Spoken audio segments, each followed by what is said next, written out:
ফরিদপুরের নগরকান্দা উপজেলা ফুলসুতি ইউনিয়নের রানপাশা গ্রামে পল্লী ডাক্তার মাধবের ভুল ট্রিটমেন্টে ৮ মাসের শিশুর মৃত্যুর অভিযোগ।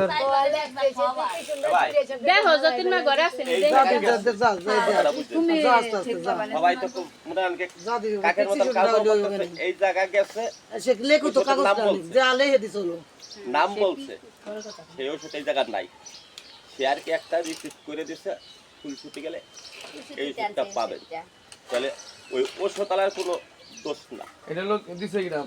এই যে মাধব ডাক্তার না, যে দিছে তার দোষ না, যে লিখে দিছে দোষটা তার। ঠিক আছে। হ্যাঁ হ্যাঁ,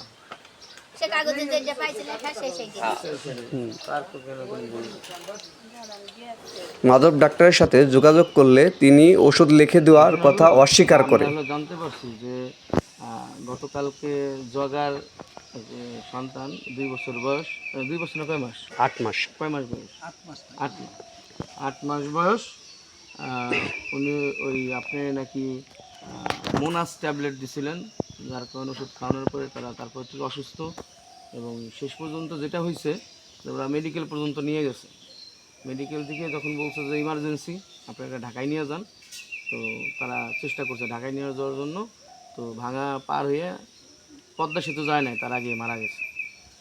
তাদের এটা অভিযোগ যে আপনি ওই ওষুধটা দেখছেন, যার কারণে তারা হলো অসুস্থ হয়েছে বেশি। ঠিক আছে, এই ব্যাপারে আপনার বক্তব্য? আমার বক্তব্য হলো আমি কোনো ওষুধপাতি দিইনি, আর আমি হলো এই কোনো লেখিও নাই। আমার কোনো প্রেসক্রিপশন যদি দেখাইতে পারে তাহলে আমি দোষী, আমি লেখিও নাই। তারা কি জন্য আমাকে দোষী সাব্যস্ত করতেছে বা তারা এই করতেছে সেটা তারা জানে।